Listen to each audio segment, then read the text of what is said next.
Good morning dear student. Myself Kalpana Mandavi, assistant professor zoology, government Kakatiya PG college Jagdalpur से। आज हम discuss करेंगे टॉपिक इकोलॉजिकल सक्सेशन पर पारिस्थितिक अनुक्रमण। ये बीएससी फाइनल ईयर का टॉपिक है, zoology paper first unit first. Ecological succession पारिस्थितिक अनुक्रमण। पारिस्थितिक अनुक्रमण वह प्रक्रिया है जिसमें कि किसी भी एक निश्चित स्थान पर एक समुदाय को दूसरे समुदाय के द्वारा रिप्लेस किया जाता है और इस प्रक्रिया में बहुत सारे नेचुरल फैक्टर्स रेस्पॉन्सिबल रहते हैं। शाब्दिक अर्थ यदि देखा जाए इकोलॉजिकल सक्सेशन का, तो इकोलॉजिकल का हिंदी में मीनिंग है पारिस्थितिक और सक्सेशन का है अनुक्रमण। सक्सेशन का मतलब कि क्रम से एक के बाद एक, यानी कि एक समुदाय को दूसरे समुदाय द्वारा उस जगह से रिप्लेस करना। और इंग्लिश में सीक्वेंस सक्सेशन को सीक्वेंस भी कहा जाता है। पारिस्थितिक अनुक्रमण को ओपी ओडम सर, जो एक महान इकोलॉजिस्ट थे, उन्होंने इसे इकोसिस्टम डेवलपमेंट की प्रक्रिया भी कहा कि ये एक डायरेक्शनल, एक दिशा में चलने वाली प्रक्रिया है। इसे हम देखेंगे इस एग्जाम्पल के माध्यम से कि किस प्रकार से। तो यहाँ पर आप देख रहे हैं, मैंने एक डायग्राम छोटा सा ड्रॉ किया है। हम मान लेते हैं जैसे कहीं भी, जैसे आज की हम अपना जो पृथ्वी देखते हैं वो पुराने समय में भी ऐसा नहीं रहा होगा। यानी एक साथ सभी जगह पे ग्रासलैंड, फॉरेस्ट, डेजर्ट ऐसा नहीं था। ये एक उत्पत्ति के दौरान ये सारी प्रक्रिया शुरू हुई है। तो ये देखिए जैसे किस प्रकार से कोई रॉकी एरिया है, कोई बड़े बड़े पहाड़ वाला एरिया है, वहाँ पर सबसे पहले जीवन के कोई भी प्रमाण नहीं मिलते हैं। सबसे पहले वहाँ पर किसी भी प्रकार का कोई जीवन नहीं है। तो बहुत सालों बाद ये मैं बता रही हूँ कि ये जो यहाँ से लेके जो फॉरेस्ट तक की जो ये प्रक्रिया है, ये जो सक्सेशन की जो प्रक्रिया होती है, ये बहुत लंबे समय की प्रक्रिया होती है। इसमें 100, 150 से 300, 300 से 400 या उससे भी अधिक वर्ष लग सकते हैं। ये मेरा लिखने का यहाँ पे ये कारण है। तो यहाँ पे हम लोग देख रहे हैं जैसे कि कोई रॉकी एरिया है जहाँ पे कि किसी भी प्रकार का कोई जीवन नहीं है। वो सबसे पहले किस में कन्वर्ट, वहाँ पे सबसे पहले लाइकन आ जाते हैं, लाइकन लगते हैं। लाइकन से आपको याद होगा क्या होते हैं, जो कि चट्टानों पे हरे कलर के जो रहते हैं, इन्हें हम लाइकन कहते हैं। लाइकन लगते हैं और लाइकन की खासियत ये है कि इन्हें ग्रोथ करने के लिए मिट्टी की आवश्यकता नहीं होते हैं। ये बहुत हार्डी, आप सोच सकते हैं चट्टानें कितनी हार्ड होती हैं, ऐसी जगह पे लाइकन सबसे पहले विकसित हो जाते हैं। लाइकन के बाद में लाइकन जब धीरे धीरे, जैसे बहुत सारे लाइकन्स हैं तो सभी तो एक साथ नहीं होंगे, कुछ का जो समाप्त हो जाएंगे एक समय कालखंड में, और धीरे धीरे वहाँ पे न्यूट्रिएंट बढ़ता जाएगा, नाइट्रोजन का कंपोजिशन बढ़ने लगेगा। साथ ही साथ में चट्टानों में वेदरिंग की जो प्रोसेस होती है, वेदरिंग की प्रोसेस के द्वारा वो छोटे स्टोन्स में, फिर सैंड्स में, फिर फाइनली रॉक्स में वो कन्वर्ट हो जाएगा। तो इस प्रकार से वहाँ पर मिट्टी का धीरे धीरे फॉर्मेशन होने लगेगा। जैसे जैसे धीरे धीरे किसी स्थान पर मिट्टी का फॉर्मेशन होगा, वैसे वैसे वहाँ पर मॉस के बाद में फिर ग्रासेस के बाद में फिर फॉरेस्ट का, ट्रीज़ का, फिर फॉरेस्ट का फॉर्मेशन हो जाएगा। तो ये जो मैं प्रक्रिया बता रही हूँ, यहाँ से यहाँ मैंने आपको बहुत जल्दी से बता दिया, परंतु यह जो प्रक्रिया है इतनी जल्दी होती नहीं है। यहाँ पे जो ये लिखे हैं वर्ष, ये इससे भी अधिक का समय ले सकता है। यानी आप यदि किसी स्थान पर आज जंगल देख रहे हैं तो वो आज तुरंत 5 साल या 10 साल में इस्टेब्लिश नहीं होते, उन्हें कई वर्ष लग जाते हैं। जबकि उन्हें किसी भी क्षेत्र की कम्युनिटी को आप, जैसे किसी भी क्षेत्र में आप जंगलों को नष्ट कर सकते हैं आसानी से, उसमें आपको अधिक समय नहीं लगेगा, परंतु उसी फॉरेस्ट के बनने में कई वर्ष लग जाते हैं। इसलिए आप सोच सकते हैं कि पेड़ों का कितना महत्व है और हमें पेड़ों को सुरक्षित रखना कितना ज़्यादा ज़रूरी है। तो ये सिंपल सा था कि इकोलॉजिकल सक्सेशन यानी किस प्रकार से एक कम्युनिटी द्वारा दूसरी कम्युनिटी को रिप्लेस करने की प्रक्रिया। इसके पीछे बहुत सारे नेचुरल प्रोसेसेस होते हैं, बहुत सारे नेचुरल कारक होते हैं और इस प्रक्रिया में कई वर्षों का समय लगता है। क्लेमेंट सर ने प्लांट सक्सेशन के ऊपर स्टडी किया था। उसके बाद ओपी ओडम सर आए, उन्होंने इकोलॉजिकल सक्सेशन को इकोलॉजिकल डेवलपमेंट कहा। कैसे, अगर आप इस चीज़ को देखेंगे तो सबसे पहले इकोलॉजिकल इकोसिस्टम डेवलप, उन्होंने ऐसा क्यों कहा। अब हम यहाँ पर देख रहे हैं कि यहाँ पर सिंपल क्या है, चट्टान है जहाँ पे कि कोई जीवन नहीं है। जीवन की उत्पत्ति ऐसे स्थान पर बहुत कठिन है जहाँ पे कि मिट्टी नहीं है। ऐसे स्थान से जीवन का शुरू होना, सबसे पहले ऑटोट्रॉफ्स आए, फिर धीरे धीरे मॉसेस बने, ग्रास बन रहे हैं। धीरे धीरे हम देख रहे हैं कि आपको ये पता होगा कि जो ट्री होते हैं, यहाँ पे आप देख रहे हैं हम क्लाइमेक्स बोल रहे हैं, यानी यहाँ पर आप देखेंगे क्षेत्र में मिट्टी की मात्रा धीरे धीरे क्या हो रही है, चट्टानों का बहुत ज़्यादा वेदरिंग होना और बहुत ज़्यादा पीरोजेनेसिस की प्रक्रिया के कारण सॉइल की मात्रा बढ़ गई है। और मॉसेस भी हैं, ग्रासेस भी हैं, परंतु ये सभी क्या हो रहा है, एक एक समय के बाद कुछ जो पहले थे वो धीरे धीरे करके नष्ट होते हैं वहाँ पर, और उस क्षेत्र का जो न्यूट्रिशन रहता है ये बढ़ने लगता है। तो इस प्रकार से ये प्रक्रिया लगातार चलती है। और फॉरेस्ट के लिए इस्टेब्लिश करने के लिए आप ये समझ गए होंगे कि उन्हें उस जगह पे न्यूट्रिएंट ज़्यादा है, मिट्टी की मात्रा ज़्यादा है, जिसके कारण कि फॉरेस्ट अपने आप को फॉरेस्ट में जितनी भी कम्युनिटी हैं वो अपने आप को बहुत अच्छे से इस्टेब्लिश कर पाई हैं। इसके अलावा इसे इकोसिस्टम डेवलपमेंट क्यों कहा गया, तो यहाँ पर से देखिए, यहाँ पर से आप देख रहे हैं कि किस प्रकार से ऐसा जगह जहाँ पे कोई लाइफ नहीं है वहाँ पर एक पूरा फॉरेस्ट इकोसिस्टम का डेवलपमेंट हो जाता है।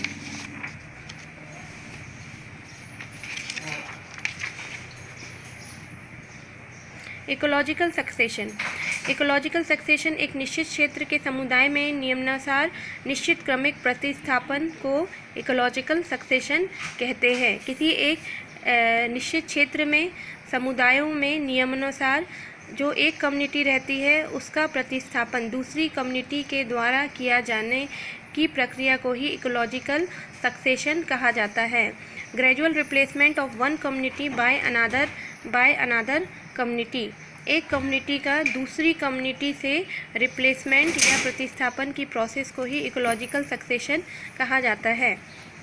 इसके पीछे दो फैक्टर रेस्पॉन्सिव, इसके पीछे बहुत सारे कारक हो सकते हैं फैक्टर्स में। जैसे देख रहे हैं हम लोग, एनवायरमेंटल फैक्टर है, एबायोटिक हैं, बायोटिक हैं, ये कैसे काम करेंगे इसको हम आगे देखेंगे।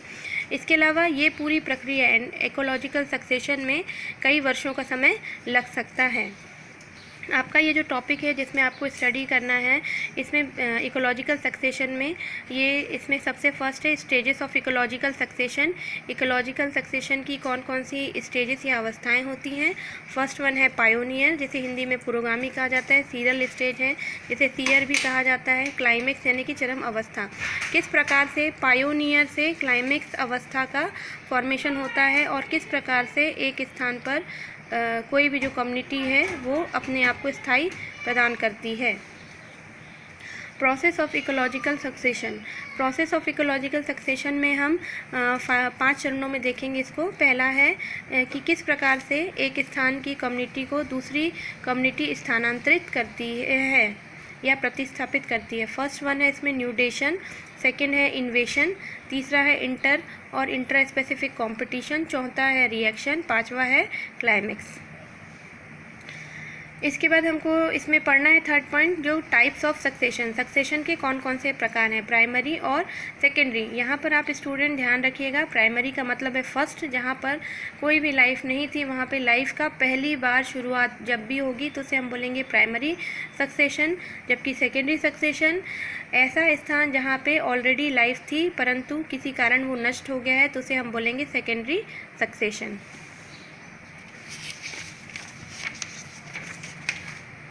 Stages of ecological succession. अवस्थाएं, इकोलॉजिकल जो सक्सेशन होती है उसमें कौन कौन सी अवस्थाएं पाई जाती हैं। तो फर्स्ट वन है पायोनियर, जिसे कि हम हिंदी में बोलते हैं पुरोगामी। पायोनियर का शाब्दिक अर्थ होता है फर्स्ट, किसी भी स्थान पर बसने वाला पहला, किसी भी स्थान पर बसने वाला पहला। तो हम यहाँ पे बात कर रहे हैं पारिस्थितिक की। तो आपको ये पता होगा, आपने पूरा इकोलॉजी पढ़ा है कि जो सन है वो मेन सोर्स ऑफ एनर्जी है और कहीं पर भी जहाँ भी जीवन की उत्पत्ति होती है वहाँ पर सबसे पहले ऑटोट्रॉफ्स का फॉर्मेशन होता है। ऑटोट्रॉफ्स का फॉर्मेशन होगा जो अपना भोजन स्वयं बना सकते हैं, ठीक है, तो वो कहलाएंगे आपके पुरोगामी। पुरोगामी के बाद में है सीरियल स्टेजेस 1। फिर उसके बाद और भी जैसे अवस्थाएं आएंगी, जैसे पिछले एग्जाम्पल में बताया था मॉस आए, मॉस के बाद फिर हर्ब्स आए, फिर शर्ब्स आए, तो उन अवस्थाओं को, उन इंटरमीडिएट अवस्थाओं को हम लोग नाम दे देते हैं serial stage 1, serial stage 2, serial stage 3। और उसके बाद आता है क्लाइमेक्स स्टेज। क्लाइमेक्स स्टेज जो है वो सबसे स्टेबल स्टेज होता है, या फिर जैसे हम स्टेबल कम्युनिटी भी कहते हैं, स्टेबल कम्युनिटी कहते हैं। ये जो कम्युनिटी है ये तब तक स्टेबल है जब तक कि यहाँ पर किसी भी प्रकार का कोई भी दूसरा एनवायरनमेंट के कारण या दूसरे फैक्टर्स के कारण यहाँ पे कुछ डिस्टर्बेंस नहीं क्रिएट होता है, ठीक है। जैसे कि किसी भी बैरन जगह पर, किसी भी खाली स्थान पर किस प्रकार से फॉरेस्ट का निर्माण हो रहा है, या फिर कहीं पर यदि जंगल है, वहाँ कभी आग लग गई तो फिर पुनः वहाँ पर किस प्रकार से नया एक पारिस्थितिक तंत्र की स्थापना होती है। तो इस प्रकार से हम ये इसमें 3 स्टेजेस आप पाएंगे कि एक कम्युनिटी का जो स्थान है वो दूसरी कम्युनिटी लेती जाती है, क्योंकि आपने एक थ्योरी और पढ़ी होगी सर्वाइवल ऑफ फिटेस्ट, जो सबसे ज़्यादा फिट है वो उस जगह पे आसानी से सर्वाइव कर सकता है। तो इस प्रकार से ये है। अब दोस्तों यहाँ पे एक चीज़ और मैं आपको थोड़ा सा क्लियर करना चाहूँगी कि यहाँ पे कुछ शब्द आ रहे हैं बार बार, जैसे कम्युनिटी, स्पीसीज़, पॉपुलेशन। स्पीसीज़ देखिए क्या होता है, स्पीसीज़ यानी कि जैसे हम हिंदी में जाति बोलते हैं, स्पीसीज़ में आने वाले जो इंडिविजुअल्स होते हैं वो आपस में प्रजनन की प्रक्रिया कर सकते हैं और अपने जैसे संतति की उत्पत्ति करते हैं। पॉपुलेशन जो है वो स्पीसीज़, एक स्पीसीज़ में आने वाले जितने भी सदस्य होते हैं, जितने भी मेंबर्स होते हैं, उसे हम पॉपुलेशन कहते हैं। फॉर एग्जांपल जैसे हम होमो सेपियंस, हमारा जैसे पॉपुलेशन जब जनगणना होती है तो होमो सेपियंस की जैसे काउंटिंग की जाती है, ठीक है। जैसे आप किसी क्षेत्र में जाएंगे तो पेड़ों की, एक ही पेड़ का आपको बोल देंगे कि साल का या फिर सरई का टोटल पॉपुलेशन काउंट करिए इस एरिया का, तो ऐसे। और कम्युनिटी यानी कि समुदाय किससे बनता है, तो एक क्षेत्र में पाए जाने वाली अलग अलग पॉपुलेशन। जैसे यदि हम लोग फॉरेस्ट कम्युनिटी की बात कर रहे हैं, जंगल की बात कर रहे हैं, तो आपको पता है कि जंगल में अलग अलग प्रकार के पेड़ होते हैं, जैसे आम है, जाम है, आपका साल है, सरई है। तो इस प्रकार के जितने भी ट्रीज़ मिलेंगे, और इसके अलावा वहाँ पे ग्रासेस भी हैं, मॉस भी हैं। तो इस प्रकार से आपको उस क्षेत्र में टोटल जितने भी मिलेंगे स्पीसीज़, उसे मिलाकर बनता है कम्युनिटी। यहाँ पर जैसे एक एग्ज़ाम्पल मैंने बताने का कोशिश किया है, जैसे इसमें हम देख रहे हैं कि किस प्रकार से, ये एक एग्जांपल आपको बताने का कोशिश किया। जैसे ये खाली चट्टान है, यहाँ पे किसी भी प्रकार का कोई जीवन नहीं है। यहाँ पर सबसे पहले क्या लगेगा, धीरे धीरे करके लाइकन लगेगा। लाइकन की खासियत क्या है, नीड नो सॉइल, इसे किसी भी प्रकार, इसे ग्रोथ करने के लिए किसी भी प्रकार की मिट्टी की आवश्यकता नहीं होती है। तो जहाँ पे कुछ भी जीवन नहीं था, वहाँ पे सबसे पहले जीवन आया किसके रूप में, पहले ऑटोट्रॉफ्स लगे लाइकन के रूप में, तो इसे हमने कहा पायोनियर। लाइकन क्या हो गए आपके, पायोनियर, पुरोगामी, यानी किसी भी स्थान पर बसने वाले प्रथम। फिर उसके बाद ये मैंने आपको बीच में एक और बताने का कोशिश किया है कि धीरे धीरे करके रॉक्स में वेदरिंग होती है। वेदरिंग के कारण में, चट्टानों में, प्रकृति के रीज़न के कारण क्या होता है, धीरे धीरे वो टूटती जाती है छोटे पार्टिकल्स में, फिर उससे और छोटे में रॉक्स में टूटेगा, फिर उसके बाद वो सैंड बनेगा और उसके बाद सॉइल बनने की प्रक्रिया होती है। ये मैंने एक बीच में आपको बताने का प्रयास किया है। तो ये जो लाइकन है, लाइकन धीरे धीरे करके, जब पूरा तो लाइकन एक साथ नहीं समाप्त होगा, जैसे कुछ समाप्त हो रहा है, वहाँ पे ये प्रोसेस भी चल रही है, उसके कारण वहाँ पे थोड़ा थोड़ा मिट्टी का फॉर्मेशन हो रहा है, और फिर उस स्थान पर मॉस आ जाते हैं। मॉस के बाद में आप देखेंगे वहाँ पे छोटे छोटे श्रब्स आ जाते हैं, फिर उसके बाद में झाड़ियाँ, हर्ब्स और श्रब्स आ रही हैं, हर्ब्स आ रही है, श्रब्स आ रही है। फिर उसके बाद में धीरे धीरे क्या होता है, वहाँ पे उस क्षेत्र में और ज़्यादा मिट्टी का भी बढ़ रहा है, और भी ज़्यादा बार बार जैसे जो रहेंगे हर्ब श्रब्स वो बीच में ख़त्म हो रहे हैं, फिर आ रहे हैं, तो वहाँ पे न्यूट्रिएंट बढ़ता जा रहा है, और वहाँ पे ग्रासेस का फॉर्मेशन होता जा रहा है, ग्रासलैंड बन गया है।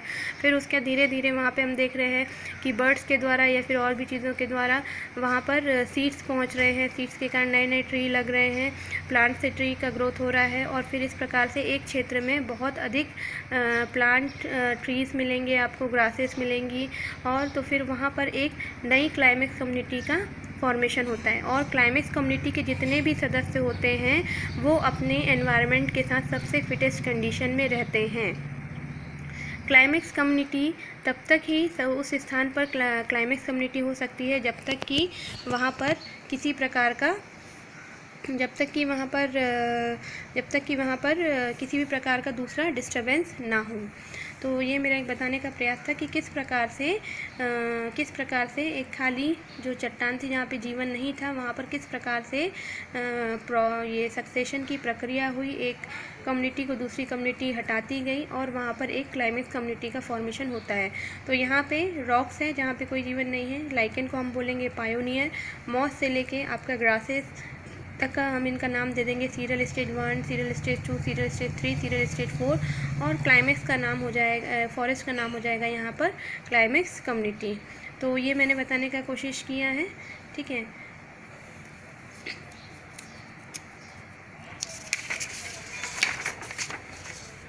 इसके बाद हम लोग देखेंगे कि प्रोसेस ऑफ सक्सेशन की प्रोसेस में क्या क्या स्टेप्स होती हैं। तो फर्स्ट वन आप यहाँ पे देख रहे हैं न्यूडेशन क्या होता है, जैसे हिंदी में हम अनावृत्ति बोलते हैं, इसे इनिशिएशन भी कहा जाता है। बहुत सारे जो एनवायरमेंटल फैक्टर्स होते हैं या आप देखेंगे जैसे कंडीशंस होती हैं, जैसे कि अर्थक्वेक है, भूकंप आना, वॉल्केनो हो गया, ज्वालामुखी का फटना, लैंडस्लाइड्स हो जाती है, जिसके कारण कि एक क्षेत्र की जो कम्युनिटी जैसे कहीं पर इस्टेब्लिश है पूरा, जहाँ पे समुदाय स्थापित है, वो पूरी तरह से नष्ट हो जाता है और फिर एक नई साइट मिल जाती है फॉर डेवलपमेंट, क्योंकि जो डेवलपमेंट विकास की प्रक्रिया है वो सतत होती रहती है और प्रकृति की शक्ति सबसे अधिक है। इसमें प्रकृति सबसे ज़्यादा पावरफुल है नेचर, जो कि सतत जिसमें डेवलपमेंट का प्रोसेस होता रहता है। जब भी कभी इम्बैलेंस होता है तो कुछ ना कुछ जो होते हैं एनवायरमेंटल फैक्टर्स काम करेंगे वहाँ पर और एक नई कम्युनिटी का वहाँ पे फॉर्मेशन का काम होगा। तो न्यूडेशन यानी अनावृत्ति और इनिशिएशन की प्रक्रिया होगी, यहाँ पे शुरुआत की जाएगी, यानी इन सारे जो होंगे अर्थक्वेक, वॉल्केनो, लैंडस्लाइड के कारण वो वहाँ की कम्युनिटी नष्ट हुई। अब यहाँ पे स्थान खाली हो गया, अब यहाँ पे शुरुआत होगी नए जीवन की, नई कम्युनिटी इस्टेब्लिशमेंट के लिए। फिर उसका सेकंड वन है इन्वेशन यानी कि अतिक्रमण आप समझ गए होंगे, जैसे कि लोगों द्वारा अतिक्रमण किया जाता है किसी भी क्षेत्र में, वैसे ही अब ये साइट नहीं है, यहाँ पर कम्युनिटी का डेवलपमेंट करना है तो यहाँ पर कहीं ना कहीं से स्पीसीज़ को आना पड़ेगा, नए स्थान पर स्पीसीज़ का आना इन्वेशन कहते हैं। दो तरीके से हो सकता है, माइग्रेशन और सेकंड वन है डिस्पर्सल। माइग्रेशन यानी एक स्थान से दूसरे स्थान पर आना, नई जगह पर। डिस्पर्सल में आप देखेंगे जैसे कि बर्ड्स हैं या फिर विंड है, उनके द्वारा इस जगह पे सीड्स को लाकर छोड़ देना, फिर जब फेवरेबल कंडीशंस आती है जैसे रेनफॉल हुई, मॉइस्चर है मिट्टी में या उस जगह पर, तब फिर उसका ग्रोथ होना और फिर आगे ये कंटिन्यूस में प्रोसेस चलती रहेगी। फिर थर्ड वन है inter specific competition for food and habitat. इसमें भी आप ये चीज़ आपको याद आ रही होगी कि जो सबसे सर्वाइवल फॉर फिटेस्ट, जो सबसे ज़्यादा फिट है वही उस जगह पे सर्वाइव कर सकता है। तो यहाँ पे आप देखेंगे कि इंटर स्पेसिफिक कंपटीशन होगा भोजन के लिए और आवास के लिए। उसके बाद है रिएक्शन, अनुक्रिया। जीवों के प्रभाव से वातावरण में रूपांतरण की विधि को अनुक्रिया कहते हैं। जितने भी ऑर्गेनिज्म हो, चाहे वहाँ पे प्लांट्स हो चाहे एनिमल हो, उनका अपने वातावरण के साथ में एक रिलेशनशिप रहता है और उनकी एक्टिविटीज़ के कारण वातावरण में किस प्रकार से जो रूपांतरण की विधि, जैसे किस प्रकार से चेंजेस आ रहे हैं उसे अनुक्रिया कहते हैं। जैसे हमने बताया कि लाइकेन कहीं पर पाए जा रहे हैं, लाइकेन का क्या होता है, धीरे धीरे जैसे लाइकेन नष्ट हो गया तो वहाँ पे धीरे धीरे क्या हुआ, न्यूट्रिएंट बढ़ रहा है, मॉसेस समाप्त हुई धीरे धीरे करके, तो वहाँ पर मॉस की जो न्यूट्रिशन था वो बढ़ रहा है डिकम्पोजिशन के कारण। इसके अलावा सॉइल में भी न्यूट्रिएंट मटेरियल है। तो इस प्रकार से अल्टीमेटली धीरे धीरे क्या होता है, फॉरेस्ट को एक बहुत अच्छा मिल जाता है सभी चीज़ें, मिट्टी है, उसमें ह्यूमस है, न्यूट्रिएंट है, जिसमें कि वो आसानी से ग्रो कर सकता है। अब यहाँ पर एक चीज़ और मैं आपको बताना चाहूँगी, जैसे आपका लास्ट में फॉरेस्ट बन रहा है, फॉरेस्ट कम्युनिटी बन रहा है, इसका मीनिंग ये नहीं है कि केवल वहाँ पे प्लांट ही हैं, बाकी चीज़ें नहीं हैं। प्लांट भी मिलेगा आपको, ग्रासेस भी मिलेंगी, हर्ब भी मिलेगा, श्रब्स भी मिलेगा, परंतु वहाँ पे ट्रीज़ की संख्या ज़्यादा है। वो कैसे, ट्रीज़ आपको पता है सब ऊंचे ऊंचे होते हैं, जिसके कारण कि वहाँ पर ट्रीज़ ज़्यादा हैं अगर किसी भी क्षेत्र में, क्योंकि उनमें क्या हो रहा है, सबसे पहले लाइट सभी को चाहिए। ग्रीन प्लांट को सबसे पहले वो लाइट को ले रहे हैं, और उनका जो एब्जॉर्बिंग जो क्वांटिटी रहेगा रूट्स के द्वारा वो ज़्यादा रहेगा। तो इस प्रकार से वो उस क्षेत्र में अपने आप को प्रभावी बना लेते हैं और स्थायी बना लेते हैं। लास्ट वन आता है क्लाइमेक्स कम्युनिटी की। यहाँ पर किसी भी स्थान पर फिर उसके बाद में क्लाइमेक्स कम्युनिटी की स्थापना हो जाती है। तो जो ये प्रोसेस थी, प्रोसेस ऑफ सक्सेशन, इन चरणों में पूरी होती है। न्यूडेशन, अनावृत्ति, नई साइट कैसे बना, तो डिस्टर्बेंस के कारण बना। इन्वेशन, न्यू स्पीसीज़ का आएगा, यहाँ पर दो हो सकते हैं, माइग्रेशन और डिस्पर्शन। इंटर और इंट्रा स्पेसिफिक कंपटीशन, भोजन के लिए, आवास के लिए। सर्वाइवल ऑफ फिटेस्ट, मान के चलिए जो सबसे ज़्यादा फिट है वही इसमें सर्वाइव कर सकता है। फिर उसके बाद रिएक्शन, अनुक्रिया किस प्रकार से होती है, और फिर उसके बाद एक क्लाइमेक्स कम्युनिटी का उस स्थान पर निर्माण होता जाएगा। यहाँ पर आपको जो दो टाइप्स पढ़ने हैं मेन, वो है प्राइमरी सक्सेशन और सेकेंडरी सक्सेशन, प्रारंभिक अनुक्रमण और द्वितीयक अनुक्रमण। अब यहाँ पर मैंने आपको इसे थोड़ा सा सिंपल फॉर्म में समझाने का कोशिश किया है। जैसे प्राइमरी को आप याद रखिएगा, ये कब होगा, पहली बार, फर्स्ट टाइम, किसी भी स्थान पर जहाँ पे कि जीवन नहीं हो वहाँ पर ये फर्स्ट टाइम होगा। सेकेंडरी नाम से ही है कि सेकेंड है, तो ये सेकेंड टाइम होगा, यानी वहाँ पर पहले कोई कम्युनिटी थी परंतु डिस्टर्बेंस के कारण वो डिस्ट्रॉय हो गई है। सेकेंड पॉइंट आप देखेंगे, ये जहाँ से स्टार्ट हो रहा है, कहाँ से स्टार्ट हो रहा है, जहाँ पे कि नो लाइफ, वहाँ पर किसी प्रकार का कोई जीवन नहीं था। ये सेकेंडरी सक्सेशन कहाँ से स्टार्ट हो रहा है, after the disturbance in climax community. Climax community के डिस्टर्बेंस के बाद में पुनः प्रकृति अपना निर्माण कार्य शुरू कर देगी, और फिर पुनः वहाँ पर नई कम्युनिटीज़ का, नए समुदाय का डेवलपमेंट होने लगेगा। तो इसमें आप और देखेंगे, जहाँ पे कोई लाइफ नहीं है वहाँ से स्टार्ट हो रहा है, तो चट्टानें हो सकती हैं। जब कभी जैसे कहीं ज्वालामुखी फटता है तो वहाँ पे लावा के ठंडा होने के बाद में किस प्रकार से ऑर्गेनिक मटेरियल रहेंगे और वहाँ पे किस प्रकार से डेवलपमेंट होगा। और इसकी जो शुरुआत होती है वो हमेशा कहाँ से होती है, मिट्टी से। Secondary succession always start from soil, यानी जहाँ भी सॉइल प्रेजेंट होगी वहाँ पर सेकेंडरी सक्सेशन स्टार्ट हो सकता है, क्योंकि मिट्टी बहुत महत्वपूर्ण है। मिट्टी में हमेशा आप याद रखिएगा, जीवन की जैसे जो शुरुआत होती है वो सॉइल से किस प्रकार से होगी। इसमें आप देखेंगे कि बीज पाए जाएंगे इसमें, तो यहाँ से स्टार्ट हो सकता है। फिर प्राइमरी सक्सेशन को यहाँ पे मिट्टी, ये जिस भी एरिया से स्टार्ट हो रहा है वहाँ पर जनरली आप देखेंगे कि मिट्टी एब्सेंट होगी, परंतु सेकेंडरी सक्सेशन यदि स्टार्ट हो रहा है तो वो वहाँ पे आप देखेंगे कि सॉइल प्रेजेंट होगी। प्राइमरी सक्सेशन बहुत ही स्लो प्रोसेस है, जबकि सेकेंडरी सक्सेशन इससे फास्ट होता है। कैसे अगर आप देखेंगे तो जैसे मैंने बताया कि चट्टान से, यहाँ पे फिर मैंने आपको एक बार और बताया, चट्टान से किस प्रकार से लाइकेन, फिर हर्ब, शर्क, मॉसेस और फॉरेस्ट का फॉर्मेशन, यानी चट्टान को मिट्टी में बदलने की प्रक्रिया में कई वर्ष लग जाते हैं। तो इसीलिए जो प्राइमरी सक्सेशन है वो काफ़ी स्लो प्रोसेस होता है। इन कंपेयर जो सेकेंडरी सक्सेशन है, इसमें आप देखेंगे कि जैसे फॉरेस्ट है उसमें कभी आग लगा किसी कारणवश, वहाँ पे जो क्लाइमेक्स कम्युनिटी थी यानी जितने भी ट्रीज़ थे वो नष्ट हो गए, इसके अलावा वहाँ पे एनिमल्स भी थे वो भी नष्ट हो गए। और फिर उसके बाद में लेकिन वहाँ पे हम देखते हैं अंत में मिट्टी बची है, बट सॉइल इज़ प्रेजेंट। तो सॉइल में हमको ये पता है कि उसमें सीड्स भी रहते हैं, और ये जितने भी जो सीड्स हैं ये जब फेवरेबल सिचुएशंस आती है, रेनफॉल हुई, तो फिर वापस यहाँ पे हर्ब, शर्ब्स, ग्रासेस, प्लांट लगेंगे, फिर ट्री, फिर फॉरेस्ट, और इस प्रकार से इसका डेवलपमेंट हो जाएगा। या प्लांट के बाद में काफ़ी समय तक के लिए ग्रासलैंड बहुत एक्टिव रहेंगे। फॉर एग्जांपल रिसेंट का अगर आप एग्जांपल देखेंगे तो इसमें अमेज़न के जंगलों में जो आग लगी थी, आप सभी को पता है कि वहाँ पे बड़े मात्रा में बहुत ही रेयरेस्ट ट्री और वहाँ का जो पूरा जो फॉरेस्ट है वो नष्ट हो गया। इसके अलावा जीव जंतु भी नष्ट हो गए, और उस क्षेत्र में आप यहाँ से समझ सकते हैं कि अब उस क्षेत्र में पुनः उस क्षेत्र में वापस पेड़ों का विकास की जो प्रक्रिया वो काफ़ी ही जटिल है। यानी कि किसी भी क्षेत्र में समुदाय को नष्ट करना जितना जटिल कार्य नहीं है, उससे जटिल कार्य है अनुक्रमण का कार्य, समुदाय का स्थापित होना। यहाँ पे आप दो चीज़ें जो एग्जांपल्स आपको देखने हैं वो हाइड्रो शेयर है और ज़ीरो शेयर। हाइड्रो का मतलब होता है वाटर, और वाटर से सक्सेशन की शुरुआत, यानी कि वाटर से कम्युनिटी डेवलपमेंट की शुरुआत होगी। ज़ीरो शेयर जहाँ पे मिट्टी नहीं है वहाँ से शुरुआत होगी। तो इसके लिए हम बार बार लाइकेन का एग्जाम्पल पढ़ चुके हैं, इसलिए मैं से आपको नहीं बता रही हूँ। जबकि आप देखेंगे हाइड्रो शेयर में जल से शुरुआत हो रही है, जैसे कि कोई भी नया जो एक्सकेवेटेड पॉन्ड है, कोई जो नया खुदा हुआ जो पॉन्ड है, या वहाँ से शुरुआत होती है, या कोई जो तालाब है वो किस प्रकार से आपका फॉरेस्ट में कन्वर्ट होता है, इसके बारे में हम लोग देखेंगे कि आपने ये प्रक्रिया तो आपके आसपास में बड़ी आसानी से देखा होगा कि किस प्रकार से किसी भी क्षेत्र में पहले जितने तालाब थे आज के डेट में उतने नहीं हैं। तो ऐसा क्यों हुआ, इसको थोड़ा सा देखेंगे। जैसे जल है तो सबसे पहला यहाँ का जो पायोनियर रहेगा, इस कम्युनिटी रहेगा, वो फाइटोप्लैंक्टन्स रहेगा।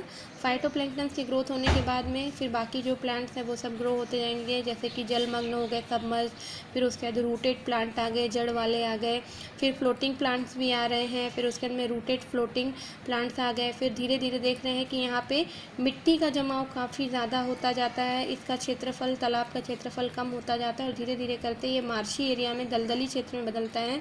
फिर उसके बाद ये धीरे धीरे और ज़्यादा मिट्टी का डिपोजिशन हो जाता है तो ग्रासलैंड वाले स्थान में ये बदल जाता है। फिर उसके बाद आप देख रहे हैं कि जब यहाँ पे पानी का जो जल क्षेत्र है वो धीरे धीरे करते बिल्कुल ही समाप्त होता जा रहा है, तो फिर ये वुडलैंड यानी कि यहाँ पे फॉरेस्ट कम्युनिटी का डेवलपमेंट हो जाता है। तो हम हाइड्रोशियर में बताने का प्रयास कर रहे हैं कि किस प्रकार से जो पॉन्ड है वो फॉरेस्ट कम्युनिटी की तरफ जा रहा है, यानी किस प्रकार से जो पॉन्ड है उसका जल का जो डेप्थ है, तालाब की जो गहराई है वो कम हुई, बहुत सारा मिट्टी का डिपोजिशन के कारण, और अन्य भी फैक्टर्स हो सकते हैं। केवल यही मिट्टी एक फैक्टर्स नहीं, इसके अलावा बहुत सारे बायोटिक फैक्टर, ह्यूमन मेड भी बहुत सारी एक्टिविटीज़ हो सकती हैं, और जिसके कारण कि धीरे धीरे हम यहाँ पे देख रहे हैं डेप्थ कम होती गई और धीरे धीरे ये जो तालाब कभी आप देखते थे काफ़ी बड़ा था वो छोटा होते होते होते होते लास्ट में ग्रासलैंड और फिर ये यहाँ पे फॉरेस्ट कम्युनिटी जिसे कि क्लाइमेक्स कम्युनिटी है, इसका डेवलपमेंट हो जाता है। यानी हाइड्रोशियर क्या है, तो ये जो होता है वाटर में ये प्रक्रिया होगी, आप याद रखिएगा। हाइड्रोशियर में आप देखेंगे कि जैसे ही ये मैं एरो बनाया है नीचे के लिए, लो के लिए, जैसे ही पानी की मात्रा कम हुई वैसे ही सक्सेसिव जो डेवलपमेंट है सॉइल में ये क्या हो गया, बढ़ता जाएगा। क्यों? क्योंकि आप देख रहे हैं पानी की मात्रा कम हो रही है, जितने भी ये प्लांट्स वगैरह थे धीरे धीरे करके उसी जगह पे दब के ख़त्म होते जा रहे हैं, नाइट्रोजन की मात्रा बढ़ रही है, मिट्टी है ह्यूमस से ज़्यादा बढ़ रहा है, न्यूट्रिएंट रिच हो गया, यानी यहाँ पे जितने भी एलिमेंट्स चाहिए ट्रीज़ की ग्रोथ के लिए वो सभी फिट है। फिर यहाँ पे धीरे धीरे करते करते टेरेस्ट्रियल हैबिटाट आ गया। फिर वहाँ पे ये जो सभी जो चीज़ें हैं ये आपके फॉरेस्ट क्लाइमेक्स कम्युनिटी डेवलपमेंट के लिए महत्वपूर्ण है। तो इस प्रकार से वहाँ पे ग्रासलैंड या फिर फॉरेस्ट क्लाइमेक्स कम्युनिटी का स्थापना हो सकता है। यहाँ पे और ये बॉक्स में बताया है कि किस प्रकार से पॉन्ड हैबिटाट है, वहाँ पे वाटर डेप्थ कम हुई, सेडिमेंट बढ़ा और वहाँ पे टेरेस्ट्रियल हुआ, फिर उसके बाद ग्रासलैंड आएगा। ये क्षेत्र के ऊपर है, यदि वो काफ़ी ऐसा क्षेत्र रहेगा जहाँ पे ज़्यादा ह्यूमन बीइंग का पॉपुलेशन नहीं है तो वो ज़रूर ग्रासलैंड में कन्वर्ट होगा और फिर उसके बाद ग्रासलैंड में कन्वर्ट होगा। परंतु यदि ये कोई जंगल वाला क्षेत्र है तो वहाँ पे वो निश्चित रूप से फॉरेस्ट में कन्वर्ट हो सकता है। तो कुछ स्टूडेंट की पॉइंट हैं क्योंकि हमारा टॉपिक एग्ज़ाम के पॉइंट ऑफ व्यू से बहुत इंपॉर्टेंट है कि इकोलॉजिकल सक्सेशन क्या होता है, इसमें आपको लिखना कैसे है। तो सबसे पहले इसमें आप इकोलॉजिकल सक्सेशन के बारे में बताएंगे, उसके बाद जो साइंटिस्ट जिन्होंने इस पर काम किए हैं उनका, फिर उसके बाद उसकी डेफिनेशंस हैं। तो सबसे पहले डेफिनेशन में आता है कि पारिस्थितिक का जो पारिस्थितिक यानी कि क्रम से विकास होता है, क्रम से विकास, एक समुदाय का दूसरे समुदाय द्वारा प्रतिस्थापन, ये प्रक्रिया सक्सेशन है, मतलब कई वर्ष लगेंगे और इसके ऊपर बहुत सारे नेचुरल फैक्टर रिस्पॉन्सिबल हो सकते हैं। तो ये मेनली आपको दो टाइप्स में जो पढ़ना है, प्राइमरी और सेकेंडरी। इन दोनों इन प्राइमरी सक्सेशन क्या होता है, सेकेंडरी सक्सेशन क्या होता है, फिर इसमें आप बताएंगे कि किस प्रक्रिया के द्वारा यह, सबसे पहले आप इसमें स्टेजेस बता सकते हैं कि इसमें कौन कौन सी अवस्थाएं होती हैं, पायोनियर, सीरल और क्लाइमेक्स अवस्था होती है, किस प्रोसेस के द्वारा होता है, तो न्यूडेशन, इन्वेशन, कॉम्पिटिशन, रिएक्शन, फिर उसके बाद क्लाइमेक्स अवस्था आती है। और सबसे महत्वपूर्ण, इतना चीज़ एक्सप्लेन करने के बाद आपको इसमें एग्जाम्पल ज़रूर बताना है हाइड्रोशेयर और ज़ीरो शेयर का, कि लाइकेन से किस प्रकार से फॉरेस्ट कम्युनिटी का निर्माण हो रहा है। प्लस आपको हाइड्रोशेयर में ये बताने का ज़रूरत है कि जैसे जो अलग अलग जैसे स्टेजेस हैं, जैसे फाइटोप्लैंक्टन, तो फाइटोप्लैंक्टन में क्या क्या आएंगे, रूटेड प्लांट्स है तो आपको वहाँ पे प्लांट्स का नेम लिखना ज़रूरी है, प्लस आप डायग्राम के साथ इन चीज़ों को एक्सप्लेन करेंगे। Okay, thank you friends. तो आई होप कि आपको ये टॉपिक समझ में आया होगा।